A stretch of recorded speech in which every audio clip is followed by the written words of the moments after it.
ማሮቼ የኔ ውዶች እንግዲህ ሩትዬና ደስታውን ለመጨረሻ ጊዜ ሁሉም በቃ ሁላቸውም አብርሃምም ቢሆን ሩትዬም ቢሆን በአብርሃም ነገር ተስፋ ቆርጣለች። ሩታም አብርሃም ተስፋ ቆርጧል። እንግዲህ የራሴን ህይወት መኖር ጀምሬያለሁ ከህይወቴ ትወጣልኝ በማለት ዛሬ በወንድሞቹ ፊት ለፊት በግልጽ ተናግሯል። እኔና ሩቲ ተፋተናል። ግልጽ ያልሆነላችሁ ሰው ካለ እኔና እሷ ፍቺ ፈጽመናል። ስለዚህ እኔና እሷ የሚያገናኘን አንድ ልጃችን ነው። ስለዚህ እሷም ከህይወት ወጥታለች፣ እኔም ከህይወቷ ወጥቻለሁ። እሷም የራሷን ህይወት መኖር ትችላለች፣ እኔም የራሴን ህይወት እየኖርኩ እገኛለሁ። በቅርቡ ሽማግሌ ልካለሁ፣ ከዛ ከሄርሜላ ጋር ተጋብቼ ደስ የሚል ህይወት እኖራለሁ በማለት ሲናገር ነበረና ይሄ ደግሞ ማለት በቃ በግልጽ ተናግሯል ማለት ነው። የዛሬ ቪዲዮ እኔ ተስፋ እያስቆረጠኝ ነው። ከዚህ በፊት በቃ አንድ ላይ ይሆናሉ ይታረቃሉ የሚል ሀሳብ ወይም ደግሞ እምነት ነበረኝና ዛሬ እምነቴ ነው በቃ እንትን የከተቱት ገደል የከተቱት የምሬ ነውና ምን ልላችሁ ፈልጌ ነው እነሱ ሩቲና አብርሽ ይለያያሉ የሚል በቃ ድራማ ነው ብዬ ፕራንክ ነው ብዬ እስከዛሬ ስናገር ነበር። ሳያ ነበር ሳስብ ነበረ ይታረቃሉ፣ ልጃቸውን አብሮ ያሳድጋሉ። እቺ ሴትዮ የሆነች ሴጣን የሆነች ሴትዮ ከመሀላቸው ትወጣለች በማለት ከደስታ ጋር የነበራቸው ውሸት ነው ብዬ ማለት አምኜ ነበርና ግን አይደለም። ዛሬ በተናገሩት ንግግር ሩትዬ 1-3 ቃላት ብቻ ነው የተናገረችው ማለት ነው። ሰምታ ቁጭ ብላ መጨረሻ ላይ ቃላቶችን ተናግራለች። ያኔ አንተ እያደረከው ባለው ነገር ነው እኔ ተስፋ ቆርጬ ያንን ውሳኔ እንድወስን ያስደረገኝ።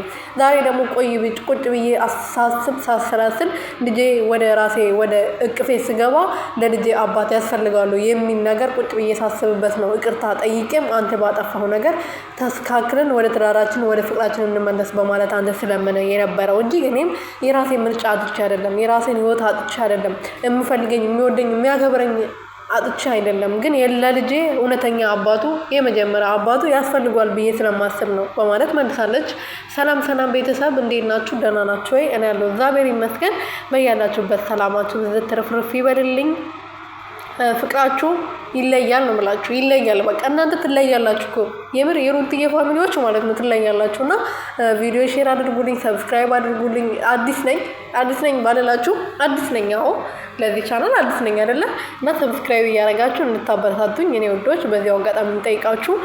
ሩትዬ እንግዲህ ዛሬ መታለች። ያው በአብርሃም ቤት አብርሃም ያለ ሩቲ ቤት ውስጥ በሱ ቤት ቪዲዮ አይለቀቅም። በነገራችን ላይ ከሄርሜላ ጋር አልፎ ነው ቪዲዮ የሚለቀቀው፣ ምክንያቱም በደንብ ስለማይታይ ማለት ነው። ከሄርሜላ ጋር የሚለቀቅ ከሄርሜላ ጋር የተለቀቀ ቪዲዮ 200,000 ሞቶ ነው የሚገባው። ከሩትዬ ጋር የተለቀቀ ቪዲዮ ግን 350,000 300 ምናምን ነው የሚታየው። ለዛ ቆይቶ የሆነ ምክንያት ፈጥሮ የሆነ ምክንያት ይዞ የሆነ ጋጋታ ሰብስቦ ወንድሞቹን ቤተሰቦቹን ሰብስቦ ወደ ሩትዬ ይመጣል። ከዛ ቪዲዮ ይሰራል ማለት ነው። ለዛ ነው ሩትዬ ነው የመረጠው።